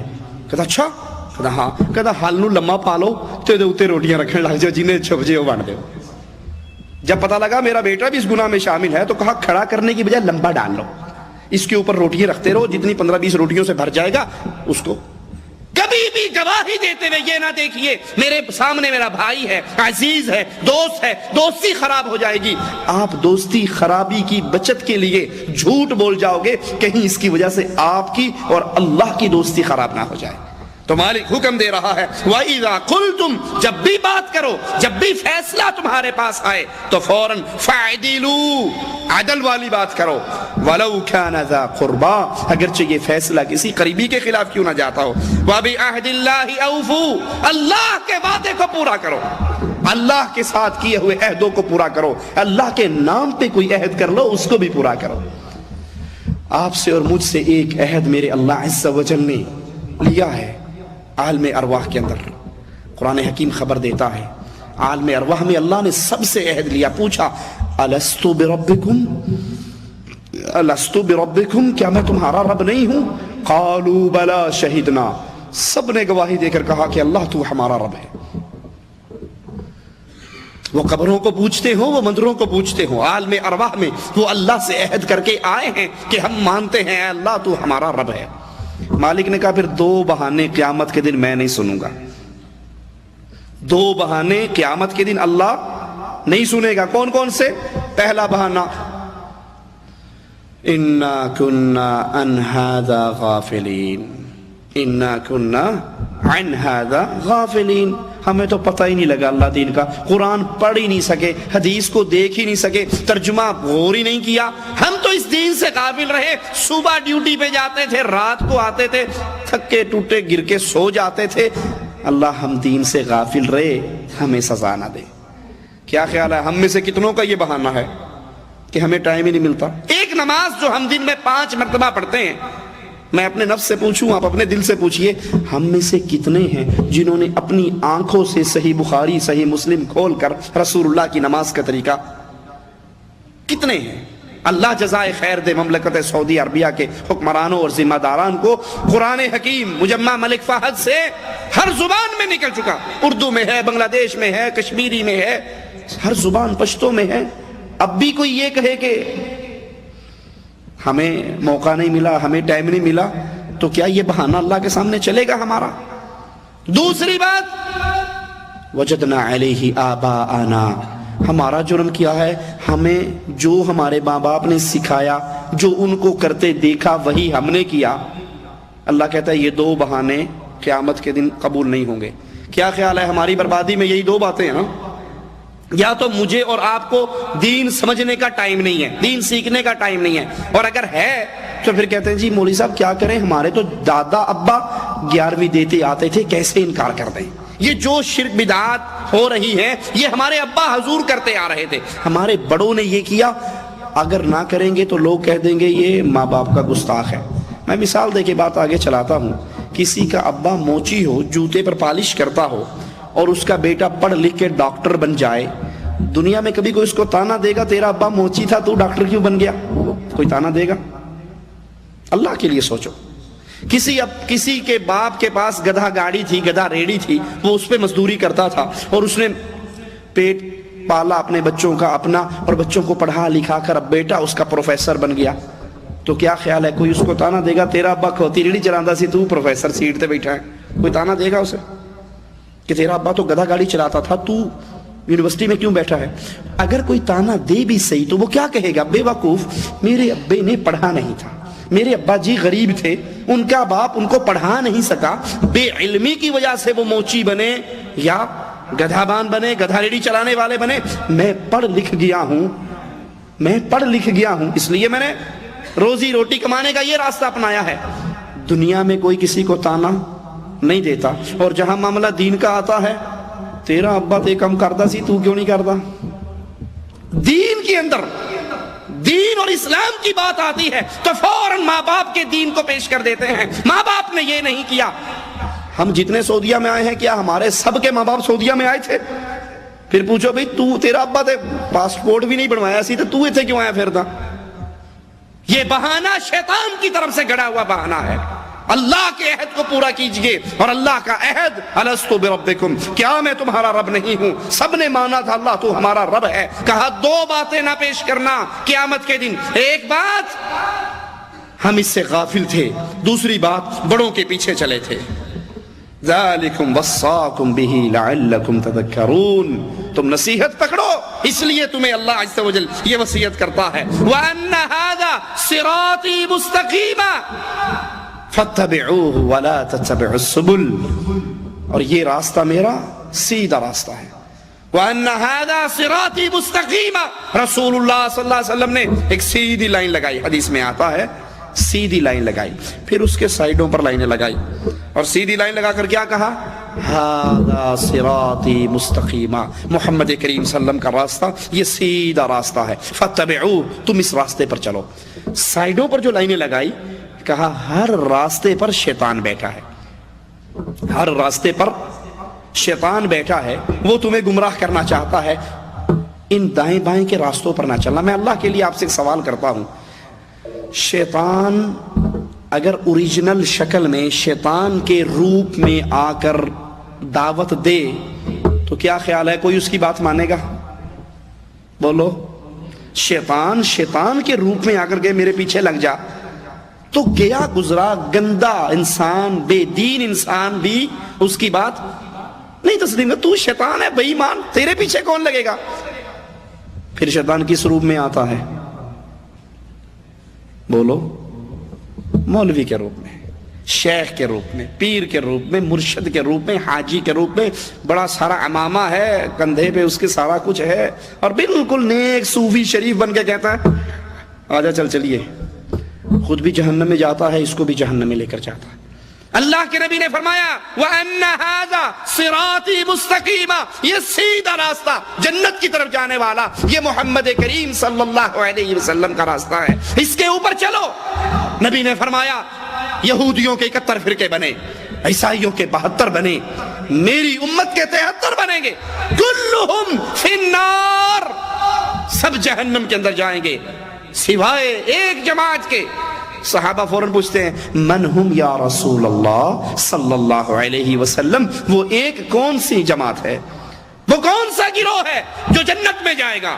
فرمایا ما انا علیہ واصحابی اليوم، آج میں اور میرے صحابہ جس دین پر ہیں، جو اس منہج پر، اس دین پر، اس راستے پر رہے گا وہ جنت میں جائے گا، اور جو محمد اور اس کے صحابہ کے راستے کی مخالفت کرے گا وہ جہنم میں جائے گا.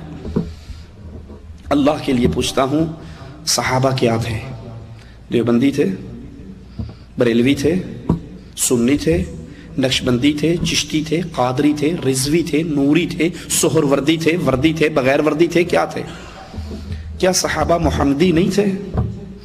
کیا حکم محمد آنے پر صحابہ اپنی گردنوں کو جھکا نہیں دیا کرتے تھے؟ عبداللہ ابن عمر فرماتے ہیں ایک مرتبہ رسول اللہ صلی اللہ علیہ وسلم نے مجھے کہا کیا ہی بہتر ہوتا حکم نہیں دیا نبی نے، مشورتاً بات کی، کیا ہی بہتر ہوتا ہم یہ دروازہ مسجد نبوی کا عورتوں کے لیے چھوڑ دیتے۔ عبداللہ ابن عمر فرماتے ہیں مرتے دم تک دوبارہ میں اس دروازے سے کبھی داخل نہیں ہوا۔ اللہ کے نبی جمعہ پڑھا رہے، ایک شخص کھڑا ہوتا ہے، آپ کہتے ہیں بیٹھ جاؤ، دوسرے صحابی مسجد کے دروازے پر ہیں، وہیں بیٹھ جاتے ہیں۔ کہا تجھے تو نہیں کہا بیٹھنے کو، کہا میرے کان میں آپ کی آواز آئی تھی بیٹھ جاؤ، میں کھڑا کس منہ سے رہ جاؤں۔ وَأَنَّ هَذَا صِرَاطِي مُسْتَقِيمًا، سیدھا راستہ محمد الرسول اللہ کا راستہ ہے صلی اللہ علیہ وسلم۔ اور وہ سیدھا راستہ کیا ہے؟ کتاب اللہ، ایک ہاتھ میں قرآن کو تھامیے، دوسرے ہاتھ میں سنت مصطفیٰ کو تھامیے۔ جو اس کو تھام لیتا ہے وہ محمدی راستے پہ چلا ہے، اور جو اس کو چھوڑ کر دائیں بائیں گھومتا پھرتا ہے اس کے ہاتھ سے محمدی راستہ گم ہو گیا۔ اللہ کے نبی علیہ السلام کے اصحاب کرام کس دین پر تھے؟ سوچئے، اللہ کے لیے عقل کو استعمال کیجئے۔ کیا اللہ کے نبی کے اصحاب کرام کے دور میں کسی کا دربار تھا؟ کوئی درگاہ تھی؟ کہیں عرس ہوتا تھا؟ کہیں لکیرانی سرکس لگتی تھی؟ کہیں میلے تھے؟ پکی قبریں تھی؟ قبروں کی پوجا تھی؟ تعویذ گنڈے لکھنے والے مولوی تھے؟ اللہ کے لیے اپنی عقل سے سوال کیجئے، اللہ کے نبی کے دور میں وہ اسلام کون سا تھا، اور آج ہمارے دور کے اندر وہ اسلام کون سا ہے؟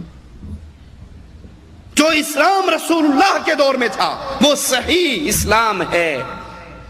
ہر نئی چیز اچھی ہوتی ہے، ہر نئی چیز اچھی ہوتی ہے، لیکن اسلام جتنا پرانا ہوگا اتنا اچھا ہوگا۔ ہر نئی چیز اچھی ہو سکتی ہے، لیکن اسلام جتنا پرانا لوگے اتنا اچھا ہوگا۔ جس اسلام پر ابو بکر چل کے صدیق اکبر بنے، جس اسلام پر عمر چل کر فاروق اعظم بنے، اس اسلام کو تھام لیجئے۔ اس اسلام میں کیا تھا؟ اللہ کی عبادت، محمد کا طریقہ صلی اللہ علیہ وسلم، اس کے علاوہ اور کچھ نہ تھا۔ مالک بھی یہ حکم دے رہا ہے وَأَنَّ هَذَا صِرَاطِي مُسْتَقِيمًا، اللہ کا سیدھا راستہ، محمد کریم کا سیدھا راستہ یہ ہے، اس کے اوپر چلو۔ وَلَا تَتَّبِعُوا السُّبُلَ، مختلف پگڈنڈیوں پر نہ چلو، مختلف راستوں پر نہ چلو۔ کیوں؟ فَتَفَرَّقَ بِكُمْ عَنْ سَبِيلِهِ، ان راستوں پر چلو گے تم اصل راستے سے گمراہ ہو جاؤ گے۔ ہمارے ہاں مولوی کیا پٹی پڑھاتا ہے؟ جی آپ کیا سمجھتے ہیں؟ اللہ نے اپنے نبی صلی اللہ علیہ وسلم کی ہر ادا کو زندہ رکھنا تھا، ہر سنت کو زندہ رکھنا تھا، تو کوئی یہ کر رہا ہے، کوئی وہ کر رہا ہے، کوئی اس سنت کو پکڑ رہا ہے، کوئی اس سنت کو پکڑ رہا ہے، یہ سارے مختلف راستوں سے چل کر جا رہے ہیں۔ اصل میں مقصد سب کا جنت میں جانا ہے، مقصد سب کا رسول اللہ کی اتباع ہے، راستہ اپنا اپنا ہے، کوئی ادھر سے ہو کر گیا، کوئی ادھر سے ہو کر گیا۔ مالک کہتا ہے فَتَفَرَّقَ بِكُمْ عَنْ سَبِيلِهِ، اگر تم محمدی راستے کو چھوڑ کر غیروں کے راستے کو پکڑو گے تو تم سیدھے راہ سے گمراہ ہو جاؤ گے۔ محمدی راستہ کیا ہے؟ صلی اللہ علیہ وسلم، کتاب اللہ اور سنت رسول اللہ۔ مثال دے کے اپنی بات ختم کرتا ہوں۔ دودھ خالص کون سا ہوتا ہے؟ جو بھینس کے تھن سے نکلے وہی خالص ہوگا نا۔ جو بھینس کے تھن سے دھار نکلتی ہے یہ خالص دودھ ہے۔ اب اس میں کوئی نلکے کا پانی ملا دے، ملاوٹی، دریا کا پانی ملائے، ملاوٹی، کنویں کا پانی ملائے، ملاوٹی، جوہر کا ملائے، ملاوٹی، بارش کا ملائے، ملاوٹی، جو مرضی پانی ملا دے، ملاوٹی۔ ایک آدمی وہ کہتا ہے کہ کنویں کا، جوہر کا، نہر کا، نلکے کا یہ تو عام پانی ہے نا، مولوی صاحب میں دودھ کے اندر زمزم کا پانی ملاتا ہوں، مکہ سے منگواتا ہوں، زمزم ڈال کے بیچتا ہوں دودھ میں، تو میرا دودھ تو پھر خالص رہے گا نا خالص نہیں ہوگا۔ کیا خیال ہے آپ کا؟ زمزم ڈال کر ملاؤ گے، زمزم ڈال کر بیچو گے تو دودھ خالص رہے گا؟ بلکہ حقیقت کیا ہے کہ یہ زمزم ڈال کر بیچنے والا زیادہ فراڈیا ہے۔ نلکے اور ٹونٹی والے سے زیادہ فراڈیا وہ ہے جو زمزم ڈال کے بیچ رہا ہے، کیونکہ زمزم کے تقدس کو لے کر آیا ہے نا، کہ اتنا پاک پانی یہ ڈالنے سے ملاوٹی کیسے ہو سکتا ہے؟ یہی ہم نے کیا ہے۔ دودھ کے اندر جو خالص اسلام تھا اس کے اندر کہیں کسی نے کوئی پیر صاحب کو ڈال دیا، کسی نے کوئی شیخ کو ڈال دیا، کسی نے 12 امام کو ڈال دیا، کسی نے اتنے امام کو ڈال دیا، کسی نے اس کو ڈال دیا، کسی نے اس کو ڈال دیا۔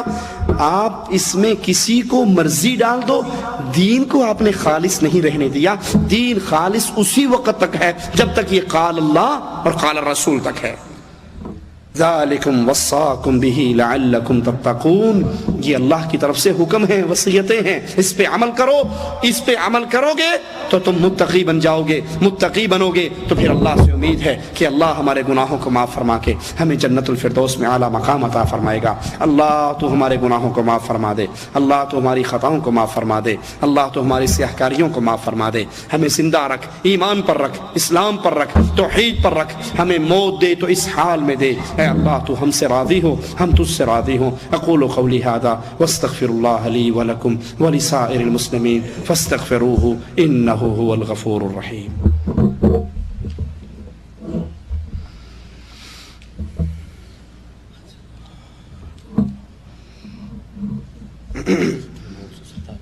بچوں کی اچھی تربیت کرنے کے لیے وقفہ کرنا جائز ہے ناجائز ہے؟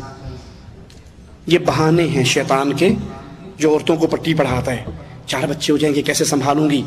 ہماری ماؤں نے سنبھالے تھے، نبی کی بیویوں نے کیسے سنبھالے تھے، صحابہ کی بیویوں نے کیسے سنبھالے تھے۔ یہ فراڈ ہے، جھوٹ ہے۔ ہاں کوئی عورت اتنی بیمار ہو کہ ڈاکٹر یہ رپورٹ دے دیں کہ اگر مزید اس کا یہ سلسلہ جاری رہا تو پھر اس عورت کے مرنے کا ڈر ہے، ٹھیک ہے، اس طرح کی بیماری کسی کو لاحق ہو تو وہ ایک الگ ماجرا ہے۔ باقی تربیت کا ڈرامہ، زیادہ ہونے کا ڈرامہ، یہ سب بہانے اور ڈرامے ہیں۔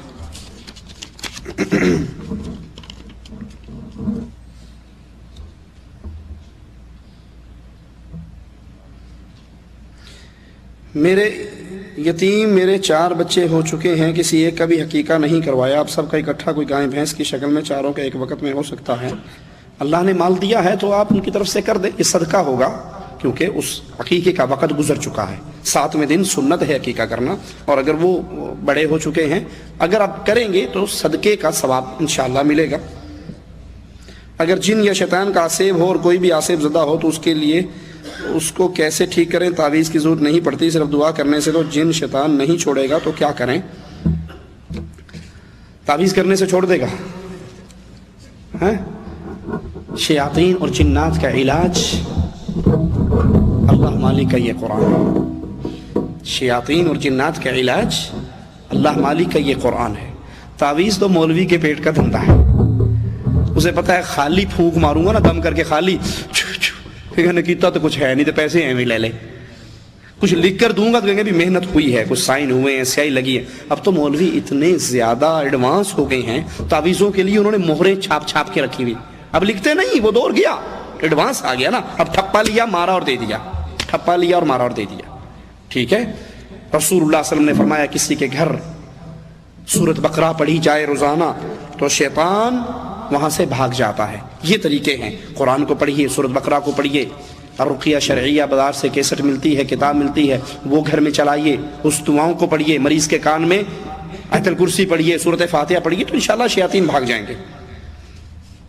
شیاطین آتے کیوں ہیں یہ بھی غور کر لو۔ جب گھر کے اندر ڈش انٹینا لگا ہوا ہوگا، بے پردگی ہوگی، بے حیائی ہوگی، گانے باجے ہوں گے، تو یہاں شیطان نہیں آئے گا تو اور کون آئے گا؟ رحمت کے فرشتے تو پہلے ہی گھر میں داخل ہوتے ہی بہت بڑی بتوں سے پورا گھر سجا ہوا ہے، یہ عمران خان ہے، یہ وسیم اکرم ہے، یہ عرفان پٹھان ہے، اور یہ کوئی اور خان ہے، مسجد میں کھڑے ہو کے ان کا نام نہیں لیا جا سکتا، جو ادھر کے خان ہیں۔ تو فلمی اداکاراؤں، کنجروں کنجریوں کی تصویروں سے جب میرا گھر بھرا ہوا ہوگا تو رحمت کا فرشتہ آئے گا؟ جب رحمت کا نہیں آئے گا تو پھر وہاں پر جادو ہی ہوگا، شیطان ہی آئے گا، تو اور کیا آئے گا؟ والدین کی خدمت کرنا ہے، والدین کا انتقال ہو چکا ہے، سوتیلی ماں ہے، اس کے ساتھ کیا سلوک کیا جائے؟ جبکہ سوتیلی ماں نے ہمارے اوپر بہت ظلم کیا، بچوں کو مارا پیٹا۔ والدین، ایک صحابی نے آ کر پوچھا تھا کہ میرے ماں باپ مر جائیں تو میں پھر ان کے ساتھ بھلائی کیسے کروں؟ مر جائیں، ہمارے ہاں تو زندہ کی بھلائی کوئی نہیں کرتا، اور صحابہ کی سوچ کیا تھی کہ مرنے کے بعد کیسے بھلائی کروں؟ فرمایا ان کے لیے دعائے خیر، ولد صالح یدعو لہ، اپنے ماں باپ کے لیے دعائیں کیجئے، یہ بہت بڑی نیکی ہے۔ نمبر 2، والدین کے جو عزیز و اقارب رشتہ دار، چچا، تایا، پھوپھی، اس کے دوست، ان کے ساتھ بھلائی کیجئے، اس کا اجر و ثواب بھی ماں باپ کو ملے گا، اس کا اجر و ثواب بھی ماں باپ کو ملے گا۔ سوتیلی ماں آپ کی ماں ہے، سوتیلی ماں آپ کی ماں ہے، اس کی خدمت کیجئے. جو اس نے کیا اللہ اسے معاف کرے، وہ معاملہ اس کے ساتھ ہے. لیکن جو آپ کرو گے اپنے والدین کے لیے صدقہ جاریہ بننے کے لیے، اور پھر اس دین اسلام کی خدمت کرو، سیڈیاں بانٹو، کیسٹیں بانٹو، کتابیں بانٹو، لوگوں کو درسوں میں کھینچ کے لاؤ.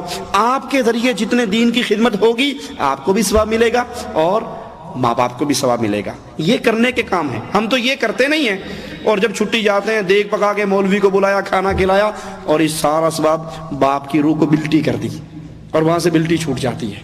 یہ بلٹی سسٹم اسلام میں نہیں ہے کہ یہاں سے بنا بنا کے بھیجتے رہو اور وہاں جان چھوٹتی رہے. جو آپ نیک کام کرو گے وہ ملے گا. اللہ کے نبی نے فرمایا 3 کام ملتے ہیں: ولد صالح یدعو لہ، نیک بیٹا دعا کرے، صدقۃ جاریہ، اس کا ثواب ملتا ہے، اور علم ینتفع بہ، جو علم پڑھا کر گیا اس کا فائدہ بھی مرنے کے بعد ملتا ہے.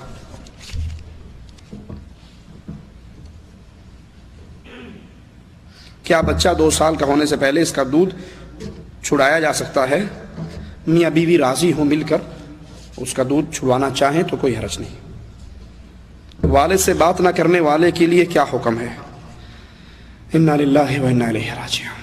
اور کیا کہہ سکتے ہیں؟ جو اپنے باپ سے بات نہیں کرتا، اپنے باپ کا ادب نہیں کرتا، اس سے ناراض رہتا ہے، اس کی گستاخی کرتا ہے، اس کے لیے ایک بہت بڑا دروازہ خوش قسمتی کا بند ہے، بدبختی کا کھلا ہوا ہے.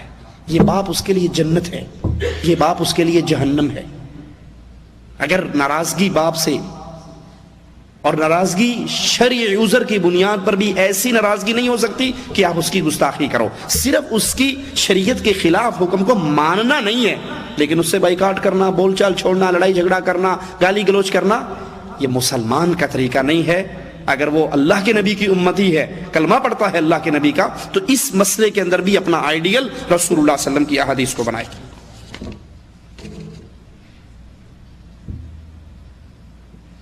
والدین کی وفات کے بعد اولاد کچھ کرنا چاہے، دعائے خیر کرے اس کے لیے. ولد صالح یدعو لہ،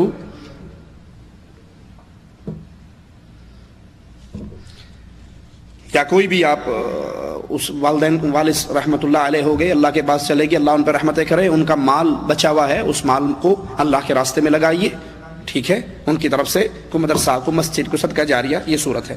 آج کشمیر میں جو جہاد چل رہا ہے، اس کو جہاد کہیں گے یا مقاتلہ کہیں گے؟ اگر مقاتلہ ہے تو اس میں مرنے والوں کو شہید کہیں گے نہیں، اور اگر جہاد ہے تو جہاد کی تعریف کریں. صحیح مسلم میں رسول اللہ صلی اللہ علیہ وسلم کی حدیث موجود ہے. ایک شخص نے آ کر سوال کیا، ایک شخص مال کے لیے لڑتا ہے، ایک شخص قوم قبیلے کے لیے لڑتا ہے، ایک شخص وطن کے لیے لڑتا ہے. من قاتل فی سبیل اللہ، اللہ کے راستے میں مجاہد قتال کون کر رہا ہے؟ تو رسول اللہ صلی اللہ علیہ وسلم نے اصول سمجھایا. یہ اصول ہر جگہ پہ فٹ کر لو، ٹھیک ہے. آپ نے فرمایا من قاتل لتکون کلمۃ اللہ ہی العلیٰ فہو فی سبیل اللہ. جو اس لیے لڑائی لڑے، جو اس لیے جنگ کرے کہ اللہ کی توحید، لتکون کلمۃ اللہ، اللہ کا کلمہ، اللہ کی توحید، لا الہ الا اللہ کی حکومت غالب آئے، فہو فی سبیل اللہ، یہ اللہ کے راستے کا مجاہد ہے. اور اس کے علاوہ کوئی وطن کی آزادی کے لیے لڑتا ہے، کوئی قوم اور قبیلے کے لیے لڑتا ہے، مال اور دولت کے لیے لڑتا ہے، تو وہ جہاد فی سبیل اللہ نہیں ہے. کشمیر کی جنگ کے 3 مقصد ہیں. 3 نظریوں کے لوگ کشمیر کے اندر لڑ رہے ہیں. ایک لبریشن فرنٹ والے جو مقامی کشمیری ہیں، ان کا نعرہ ہے کشمیر بنے گا خود مختار. میں نے خود ان کے نعرے کئی پہاڑیوں پر پڑھے ہیں آزاد کشمیر میں سے گزرتے ہوئے، کوٹلی سائڈ پر. وطن یا موت، وطن یا قبر، وطن یا کفن. ان کی جنگ کفر کی جنگ ہے، وطنیت کی جنگ ہے، یہ جہاد فی سبیل اللہ نہیں ہے. دوسرا گروہ مفتی سعید عبداللہ گروپ، میر وائز گروپ، جو انڈیا کے ساتھ الحاق چاہتے ہیں. جو مقامی اس وقت حکومت ہے وہ انڈیا کے ساتھ الحاق چاہتی ہے، تو انڈیا کے ساتھ الحاق کرنے والے بھی اللہ کی توحید کے لیے نہیں لڑ رہے، وہ بھی وطن پرستی کی جنگ کر رہے ہیں. وطنیت کی جنگ ہے، اسلام نہیں ہے. کڑوی بات ہے لیکن مجبور ہوں، مسجد میں کھڑا ہوں، ڈنڈی نہیں مار سکتا، جھوٹ نہیں بول سکتا. قیامت کے دن آگ کی لگام پہنائی جائے گی اس مولوی کو جو لوگوں کے ماتھوں پہ پڑنے والے بل کو دیکھ کر مسئلہ بدل جاتے ہیں. مسجد میں کھڑا ہوں، جھوٹ نہیں بول سکتا، پوچھا گیا ہے تو مجبور ہوں جواب دینے پر۔ جو پاکستان سے لوگ جا کے کشمیر میں لڑ رہے ہیں، جن کو ISI لڑوا رہی ہے، پاکستانی فوج لڑوا رہی ہے، ان کی ٹریننگ پاکستانی فوج کرواتی ہے، ان کے ٹریننگ سینٹر وہ چلاتی ہے، ان کو چندہ وہ دیتی ہے، فنڈنگ وہ دیتی ہے، ان کے رسالے وہ چھپواتی ہے، ان کے خرچے وہ اٹھواتی ہے، بندہ اندر جا کے مر جاتا ہے، 40,000 روپے تنظیم کو پاکستانی فوج دیتی ہے۔ ان کا نظریہ کیا ہے؟ کشمیر بنے گا، بولو، کوئی پاکستانی نہیں بیٹھا یہاں پر، کشمیر بنے گا، کشمیر بنے گا پاکستان۔ تو کشمیر بنے گا پاکستان کس چیز کے لیے لڑ رہے ہیں؟ پاکستان کے لیے۔ تو وطن کی جنگ ہے، اسلام نہیں ہے، توحید نہیں ہے، کفر کی جنگ ہے، وطنیت کی جنگ ہے۔ ٹھیک ہے، میری بات کڑوی ہے لیکن معاف کر دینا، چندہ لینے نہیں آیا، دوبارہ نہ بلانا، نہیں آؤں گا، ناراض ہو جاؤ گے تو۔ لیکن یاد کر لو، یاد کر لو، ہمارے پاکستان لاہور میں نے دیکھا ہے کئی تنظیموں کے جلسوں کو اشتہار چھپتے ہیں، تکمیل پاکستان، استحکام پاکستان، کہ کشمیر کی جنگ تکمیل پاکستان کی جنگ ہے، کشمیر کی جنگ استحکام پاکستان کی جنگ ہے۔ ایک مولوی صاحب بہت بڑے ہیں، میں نام نہیں لیتا، ان کی تقریر سن رہا، وہ کہنے لگے تم نہیں سمجھتے پاکستان یو، اگر انڈیا کشمیر میں جیت جاتا ہے تو پھر اگلا اٹیک پاکستان پر ہوگا۔ ٹھیک ہے، یہ کشمیر کی جنگ پاکستان کے پانیوں کی جنگ ہے، پاکستان کا پانی روک لے گا انڈیا ہند میں، کشمیر میں۔ تو یہ سارے نعرے وطنیت کے نعرے ہیں، یہ لا الہ الا اللہ کے نعرے نہیں ہیں، یہ توحید کے نعرے نہیں ہیں۔ اور جو لاہور سے اٹھ کر سری نگر میں لڑنے کے لیے جا رہا ہے اور وہ کہتا ہے میں تو توحید کے لیے لڑ رہا ہوں، تو اس کو پوچھو تجھے لاہور میں حجویری کا تجھے لاہور میں گھوڑے شاہ کا دربار نظر نہیں آتا؟ لاہور میں پھیلتا ہوا شرک اور کفر نظر نہیں آتا؟ اپنے گھر میں آگ لگی ہے، کسی کی جھوپڑی کی آگ بجھانے جا رہا۔ ٹھیک ہے، تو جنگ ہوتی ہے لا الہ الا اللہ کے لیے جو لڑی جائے، وہ توحید کی جنگ ہے۔ وطنیت کی جنگیں سیاسی جنگیں ہیں، اور اس میں اگر کوئی مارا جاتا ہے وہ اپنے اپنے ایمان اور عقیدے پہ اٹھایا جائے گا۔ مواحد مرے گا، رسول اللہ صلی اللہ علیہ وسلم نے فرمایا من قتل دون عرضه فهو شہید، من قتل دون ماله فهو شہید، جو جان بچاتے ہوئے مارا گیا شہید ہے، جو عزت بچاتے ہوئے مارا گیا وہ شہید ہے، جو مال بچاتے ہوئے مارا گیا وہ شہید ہے۔ اپنے اپنے مواحد مرے گا تو جنتی ہے، مشرک مرے گا تو وہ کشمیر میں مرے، افغانستان میں مرے، عراق میں مرے، جہاں مرضی مر جائے، یا علی مدد کہنے والا مرے گا تو سیدھا جہنم میں، غریب نواز کا بندہ مرے گا تو جہنم میں، کشمیر میں لڑنے کی وجہ سے وہ جنتی نہیں ہو سکتا۔ ٹھیک ہے، ایمان توحید پہلے ہے، باقی سارے عقیدے اور اعمال بعد میں ہیں۔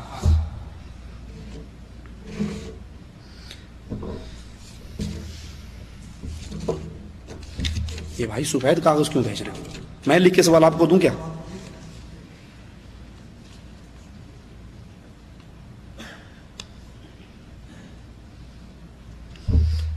ہماری آجزانہ آپ سے التماس ہے کہ آپ 3 ہفتے کے بعد ICC میں آئیں اور وہاں جمعہ ایک نماز کا خطبہ دیں، انشاءاللہ اللہ نے توفیق دی تو آئیں گے، اللہ نے چاہا۔ ہمارے ملک ہند میں بہت سی مسجدیں ہیں جہاں شافعی مسئلے پر نماز پڑھتے ہیں، وہاں فجر کی نماز میں دعائے قنوت پڑھتے ہیں، کیا فجر کی نماز میں دعائے قنوت پڑھنا جائز ہے؟ فجر کی نماز میں دعائے قنوت حدیث سے ثابت ہے، جب مسلمانوں پر حالات پریشانی کے ہوں، مظلوم ہوں، ظلم ہو رہا ہو تو ان کی مدد کے لیے دعا کرنا، کفار کے لیے بد دعائیں کرنا، یہ حدیث سے ثابت ہے۔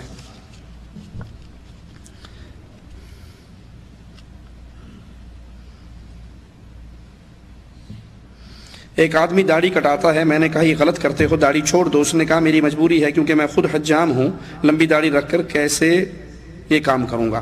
تو بھائی وہ جو کام کر رہا ہے وہی حرام ہے۔ حجام کا کام، نائی کا کام، اگر وہ سر کے بال کاٹنے کے ساتھ ساتھ داڑھی شیو کرتا ہے، اس کا رزق حرام ہے۔ اپنے اس گناہ کے کاروبار سے توبہ کرے اور داڑھی کاٹنے سے بھی توبہ کرے۔ تصوف اور احسان میں کیا فرق ہے؟ احسان اللہ کی ایسے عبادت کی جائے کہ جیسے بندہ اللہ کو دیکھ رہا ہے۔ فَإِن لَمْ تَكُنْ تَرَاهُ فَإِنَّهُ يَرَاكَ۔ ایمان کا یہ درجہ نہ مل سکے تو پھر کم از کم یہ خیال رکھے کہ اللہ تو مجھے دیکھ رہا ہے، اللہ تو مجھے دیکھ رہا ہے۔ تصوف کفر کا نظریہ ہے، تصوف کفر کا نظریہ ہے۔ صوفیاء کرام انہوں نے جو عقائد ہمارے بر صغیر میں اور عرب میں پھیلائے ہیں، وہ عقائد اسلام سے یوں ٹکراتے ہیں۔ تصوف کہتے ہیں خالق اور مخلوق کے فرق کو ختم کر دینے کا نام. ہر چیز ہی وہ ہے، وحدت الوجود ہو، وحدت الشہود ہو، حلول ہو، یہ سارے عقیدے کفری عقیدے ہیں. تصوف کے بانی مبانی ابن عربی کا ایک شعر سنا کر بات آگے ختم کرتا ہوں. وہ کہا کرتا تھا العبد رب والرب عبد یا لیت شعری من المکلف ان قلت عبد فذاک رب او قلت رب انی یکلف. بندہ خدا ہے، خدا بندہ ہے. بندہ خدا ہے، خدا بندہ ہے. مجھے نہیں پتا شریعت کس کے لیے آئی ہے. اگر کہیں شریعت بندے کے لیے آئی ہے، بندہ تو خدا ہے. اور اگر کہیں شریعت خدا کے لیے آئی ہے تو خدا کو نماز روزے کی کیا حاجت ہے. مولوی زکریا صاحب فضائل صدقات میں لکھتے ہیں اے اللہ جو تو ہے وہ میں ہوں، جو میں ہوں وہ تو ہے. یہ تصوف ہے، یہ کفر کا عقیدہ ہے. امداد اللہ مہاجر مکی شمائم امدادیہ میں لکھتے ہیں بندہ وجود ظاہری سے پہلے خدا تھا اور بندہ ہی خدا ظاہر ہے. اشرف علی تھانوی امداد المشتاق میں لکھتے ہیں کہ ظاہر عبد ہے، باطن حق. ظاہر بندہ ہے، حقیقت میں اللہ ہے. ٹھیک ہے. بابا فرید کہتا ہے چاچڑ وانگ مدینہ ڈسے کوٹ مٹھن بیت اللہ. ظاہر دے وچ پیر فریدون، باطن دے وچ اللہ. بظاہر بابا فرید، اندر اللہ ہے. تو یہ کفر کے عقیدے ہیں. یہ تصوف اسلام کا نظریہ نہیں ہے. جو لوگ 11ویں شریف کا ختم دلواتے ہیں، نبی کو زندہ مانتے ہیں، تعویذ بھی کرواتے ہیں، اور وہ لوگ کہتے ہیں کہ نبی ہمیں خواب میں ملتے ہیں، کیا یہ صحیح ہے؟ خواب میں مل بھی جائے، خواب تو چھوڑو، زندگی میں بھی ان کو نبی مل جائے تب بھی ان کو ملنے کا فائدہ. ابو جہل کو نبی زندگی میں ملتا تھے نہیں ملتے تھے؟ ابو جہل زندہ تھے، اللہ کے نبی زندہ تھے تو ابو جہل ملتا تھا نا. اللہ کے نبی زندہ تھے، ابو لہب ملتا تھا، کوئی فائدہ ہوا؟ جس بندے کے عقیدے میں شرک ہے، ٹھیک ہے، اس کی کسی بات کی تصدیق نہیں ہو سکتی. اس کے پاس شیطان آتا ہے جو اس کو بتاتا ہے کہ 11ویں دیا کر. نبی شرک کی دعوت نہیں دیتے. یہ اعمال شرکی اعمال ہیں. اللہ کے دیے ہوئے رزق کو غیر اللہ کے نام پہ بانٹنا شرک ہے. نبی صلی اللہ علیہ وسلم کو زندہ مانتے ہیں، زندہ مانتے ہیں تو پھر جلسہ کرواتے ہوئے تقریر طاہر القادری سے کیوں کرواتے ہیں؟ Common sense. اللہ کے نبی کو کہتے ہو زندہ ہے. سنا ہے ہر عاشق کے گھر تشریف لاتے ہو، ہمارے گھر میں بھی ہو جائے چراغاں یا رسول اللہ. ہیں دم بدم پڑھو درود، حضرت بھی ہیں یہاں موجود. آگے تاج والے. کرسی بڑی خوبصورت سجتی ہے. کسی نے پوچھا بھائی یہ کرسی اتنی پیاری ربیع الاول میں سجی ہوئی کیوں؟ کہا تجھے نہیں پتا گستاخ، ادھر اللہ کے نبی آ کر بیٹھیں گے. کہا اچھا جب آئیں تو مجھے دکھا دینا، میں بھی دیکھ کر صحابی بن جاؤں گا، صحابی کا مقام مل جائے گا، میں بھی زیارت کر لوں گا. کہا تو گستاخ ہے، تیری آنکھیں وہابی ہیں، دیکھ نہیں سکتی، تمہیں نہیں نظر آئیں گے. اس نے کہا میں اکھا بند کر لاں گا، میرا ہاتھ لوا دیا جائے. نبی بیٹھے. ٹھیک ہے. آپ کے عقیدے کے مطابق نبی زندہ ہیں، آتے ہیں، موجود ہوتے ہیں، تو تقریر طاہر القادری صاحب کیوں کرتے ہیں؟ نبی سے خطبہ کیوں نہیں دلواتے؟ اب میں آپ کو مثال دے کے سمجھاتا ہوں. میرے شیخ اگر یہاں پہ آ جائیں، میرے شیخ، میرے استاد جن سے میں نے پڑھا، وہ یہاں پر آئیں تو کیا خیال ہے ممبر چھوڑ دوں گا نا؟ میں ان سے درس دلواؤں گا. ابو بکر صدیق رضی اللہ عنہ وارضاہ جماعت کروا رہے. اللہ کے نبی ایک قافلے کی ملاقات کے لیے گئے ہوئے تھے، آئے، نماز میں شریک ہو گئے. ابو بکر رضی اللہ عنہ وارضاہ کو احساس ہوا کہ اللہ کے نبی آ گئے ہیں تو وہ الٹے قدموں نماز سے پیچھے، مصلی سے پیچھے ہٹے. اگرچہ اللہ کے نبی نے ہاتھ سے اشارہ بھی کیا کہ کھڑے رہو، پڑھاؤ نماز، لیکن وہ پیچھے ہٹ گئے. نبی نے آ کر جماعت پوری کروائی. سلام پھیرنے کے بعد رسول اللہ صلی اللہ علیہ وسلم نے کہا کہ ابو بکر میں نے جب کہا تھا تجھے کہ نماز پڑھاتا رہے، پیچھے کیوں اٹھا؟ کہا ابو قحافہ کے بیٹے کے لیے کیسے جائز ہے کہ رسول اللہ پیچھے کھڑے ہیں اور وہ امامت کے مصلی پہ کھڑا رہے. کہو پھر تم سے بڑا گستاخ بھی کوئی ہے؟ نبی کو اپنے اندر مانتے ہو، نہ ان سے تقریر کرواتے ہو، نہ ان سے امامت کرواتے ہو، نہ ان سے خطبہ دلواتے ہو. حقیقت یہ ہے کہ اللہ کے نبی اللہ کی جنتوں میں آرام کر رہے ہیں، دنیا سے مر کے جا چکے ہیں. اور تعویذ گنڈے کے بارے میں اللہ کے نبی کا فرمان ہے من تعلق تمیمۃ فقد اشرک. جس نے تمیمہ تعویذ لٹکایا اس نے شرک کیا. سبحانک اللہم وبحمدک اشہد ان لا الہ الا انت استغفرک واتوب الیک.